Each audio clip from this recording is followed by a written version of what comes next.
Fleming from St. Bonaventure. So, Coach, if you are with me, excited to have you join us finally. Welcome to Media Day in your 7th senior season. I wanted to talk about the people you have returning. 7 juniors on roster, 6 new players. So I wanted to ask you this. Which players do you think are going to take that next step in their game this season, knowing that there's so much that you want to prove in this year in the A10? Yeah, thanks, Angel. I'yanna Lops had an excellent summer and had some really good stretches for us last season. And she's just gotten a ton of experience as basically a real senior for us. Just played her first semester at Cal State Bakersfield, but has been with us the rest of her career. Really understands our system, has really gotten comfortable, and has expanded her game where she can play behind the three-point line. She's gotten her handle better, and I think she's really a defensive force. We feel like we can put her on the other team's best offensive player in a lot of different positions. I thought somebody else you'll be hearing from later with Nikki Oppenheimer has done just a great job this summer, working really hard, is working to really shoot off screens, and her three-point shot is really well. She's shooting it really well. She's competing defensively for us as well. Tianna Johnson played a ton of minutes for us last year. We're going to actually move her off the ball. And I think she really brings some toughness, some rebounding in that spot. So, I mean, those are the 3 main people that are coming back that played, a ton of minutes with us, along with Maddie Diskowski, who, has made a bunch of shots for us in her career. Awesome, Coach. Well, what I'm hearing and gathering from this is that there's going to be a couple players coming back, but also some role changes that we may see in this season as well. You did mention Tianna Johnson and what that's going to look like for her playing off the ball. Nikki Oppenheimer, we will hear from her a little later.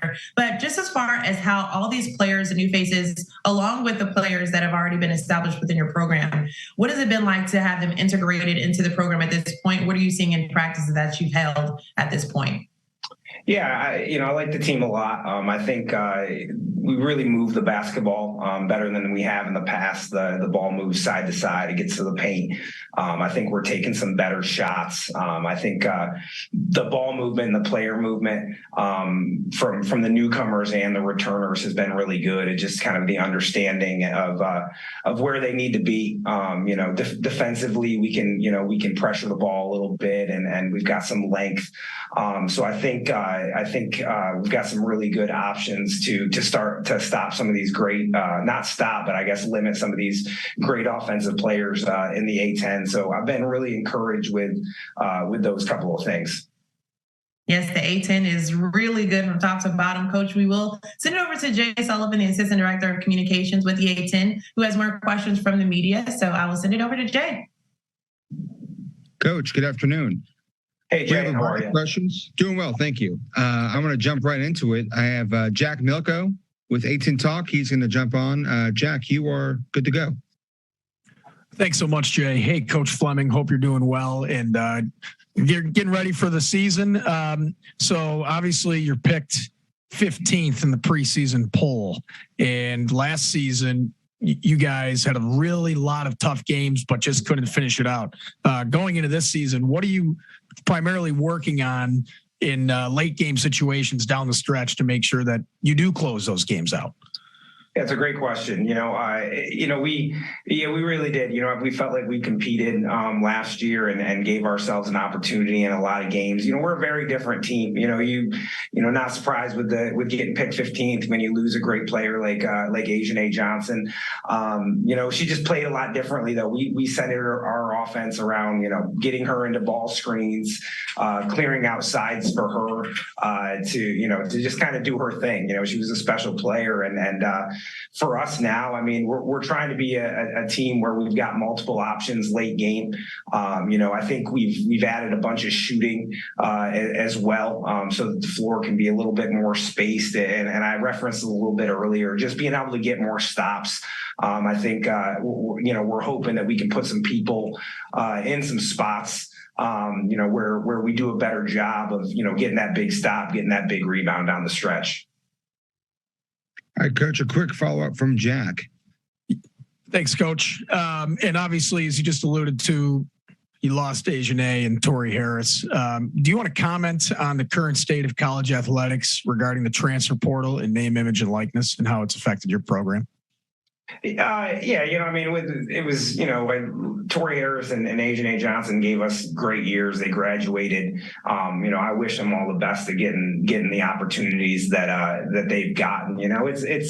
I'm not one of these, older coaches that are going to complain and, yell at the cloud or whatever like that. I mean, it's just the state of it. And, some of these athletes, they should be getting opportunities. We've, here at Division I, we get a lot of great things and, they contribute to the success of our program. And so it's a free market economy. I mean, if they can get it, more power to them. And, I always do wish that, tell kids when we try to be really honest when we're recruiting them and we try to recruit them for 4 years, not 1 year. And we try to be as realistic as possible of what the experience is going to be. And, if they don't have, the first year that they would like, you'd love to see more kids stick it out, but that's just not, the environment we live in, most of the time. It really takes some special kids to fight through the adversity. We've had a few of those. I would say Aiyana, Johnson was one of those.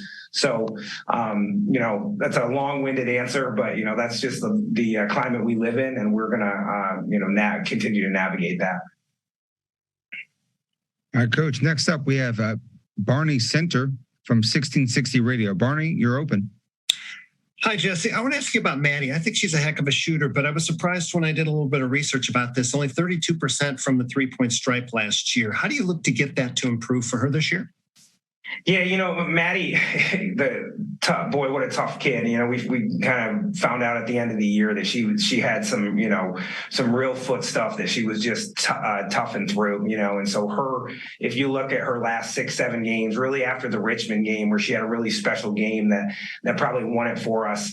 I just really think that the injury was really affecting her, the rhythm in her shot, her ability to get the shot off. And, there's nobody that shoots it as well as Maddie when she gets it going. She is streaky at times, but streaky in a great way where it's, man, she gets that. We can get her loose for that first one. Then she can really get it going. I hope she gets more consistent. She should be a 35, 36, 37% type of player. And hopefully we create enough space for her to do that. And I think she will be this year. All right, Coach. Next up, we have Natalie Heverin from The Next. Natalie, go ahead. What's your favorite thing about your team so far, and what's one big question you still have? Yeah, I would say I think they're both the same kind of answer. I do love the movement on offense. I watching our tape from last year, we had a great player, but sometimes it was kind of sit around and watch them pound the basketball a little bit. I think this team screens, cuts, moves, reads off of each other. I think there's a lot more shooting. I think there's a lot more floor space. So that's good. The blend, I would say the concern or the question is just kind of, we're kind of still blending returners, newcomers, we're still right in the middle of kind of figuring out who's going to be our rotation, who's going to be that lineup at the end of the games, who's going to have the ball in their hands at the end of the game. So that's stuff that we're still working out. Can we defend at the level and rebound at the level that we need to as well? All right, Coach. Next up, we have Anthony Goss from SBU TV. Anthony, you're on. Thanks, Coach, for your time today. As mentioned previously today, you have a couple newcomers into the program onto your squad this year. Who are you seeing early on that should have a big role and will have a real impact on your team's success this season?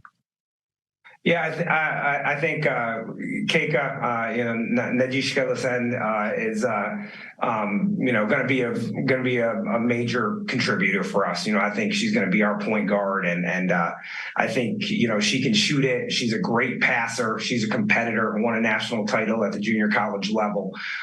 She's really fit seamlessly into kind of what we want to do. She can play on the ball. She can play off the ball. She competes. She sticks her nose in and rebounds. She's tough. So I'm excited excited about her. I think the freshman, Anaya Webb, has done a really nice job too. She's got great length. She can shoot it. She's still learning a lot out there, but I've been excited about her. Kira Dandridge has brought a ton of physicality. Flair Venerte from San Diego State, really skilled big, that's allowing us to stretch the floor, and she's a good passer. Another one that kind of really fits in the vision of how we want to play with ball movement and player movement. All right, Coach. Final question. We have Zach Weiss from Atlantic10.com. Zach, go ahead. Hi, Jesse. Good afternoon. Good to speak with you again. I wanted to ask you about actually Peyton and Chad and the connection those two kind of had together and how they have found their roles with this program.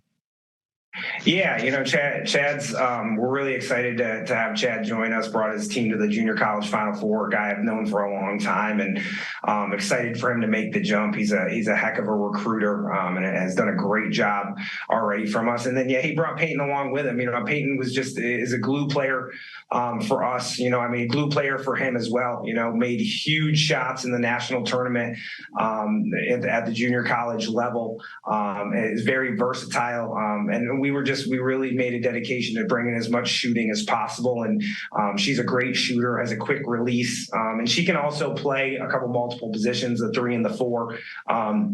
So just kind of Chad, knowing her and, what's inside of her and what she can be capable of, and knowing that, she was counted on in some big moments, I think is really important for us and will help us this season. All right, Coach, that's it for the media. Good luck this season. Angel, back to you. Thank you. Thanks, Jay. Well, I will definitely echo the same thing. Coach, thank you so much for your time. It's good to hear your voice, and thanks for sharing all the information on your team. We're looking forward to covering you guys this season. Great. Thank you, Angel. Take care. All right, for the media, you just heard from the head coach, Coach Fleming, for the St. Bonaventure team. We are going to welcome in 3 of their players, I'yanna Lops, Nikki Oppenheimer, and Tianna Johnson, right after the break. Welcome back to the A10 Women's Basketball Media Day presser. My name is Angel Gray, the moderator for this event. And we just heard from Coach Fleming, the head coach for the Bonnies. So now we'll hear from his amazing players as well. We have 3 of them on standby to chat with us. We first have I'yanna Lops, the returning starter, highest returning scorer and leading rebounder from last season. We also have Nikki Oppenheimer, who averaged about 15 minutes per game. So we also are joined by Tianna Johnson, who Coach was already talking about the jump that you've made in the offseason and what we can expect from you this year. But I will open the floor to I'yanna first, just as far as the expectations of this team and what you feel like you can prove in this year. What I feel like I can improve on is just being more of a threat offensively for my team, whether that's outside the perimeter, being more of a threat inside, and defensively still being that defensive threat for my team. Perfect. And I'll just open the floor to Nikki as well as Tianna before I toss it over to Jay Sullivan for the media. Just this question, as far as what the Bonnies need to do in order to be successful, where do you start? What are a few goals going into this season? We have kind of an entirely new team. So we have a lot of new people and some new coaches. So we're all just trying to play to each other's strengths and get comfortable playing with different people, playing with a different dynamic.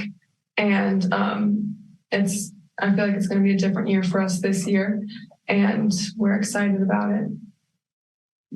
I would agree with Nikki. I think we're bringing a lot more to the floor this year, and I think we just have to stay the course because it's a little rough right now. But if we just lock in with each other, then we could do big things.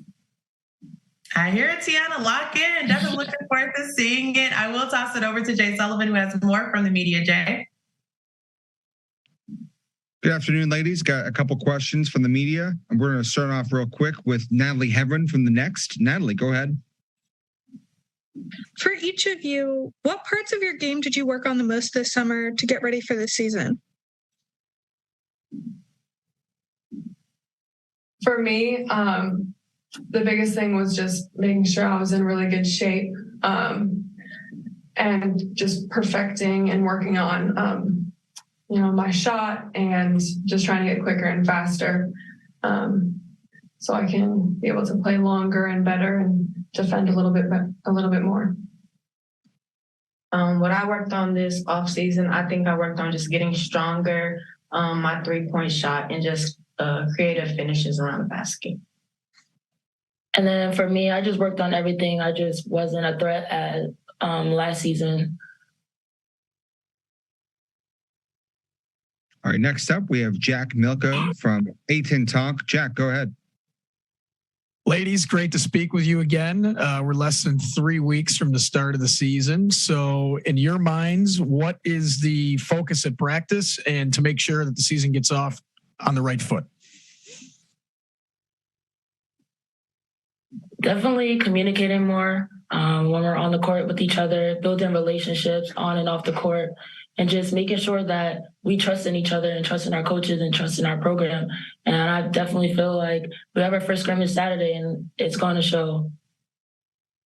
Yeah, I feel like another big thing in practice has been just rebounding and pushing the ball. I think that's a big emphasis this year. Yeah, I mean, being able to get to know now from the summer all of the new pieces that we've added and getting more comfortable going to that next step now offensively and defensively. Final question from the media. We have Anthony Goss from SBU TV. Anthony, go ahead. For Tianna and Nikki, you guys have had a season with the Bonnies. You've been able to get acclimated to the culture and to the program. What's your mindset for your own game and for your team expectations as you head into your next season with SBU? For me, it's my last year of eligibility, so I want to end on a good note, and I believe that with the team we have, we can surprise a lot of people and that we're going to do good things. For me personally, I think my biggest thing is just being the best leader and like making sure everyone else is being successful on the court. And then for like the team, I think it's just really staying the course, like just locking in all season, good and bad.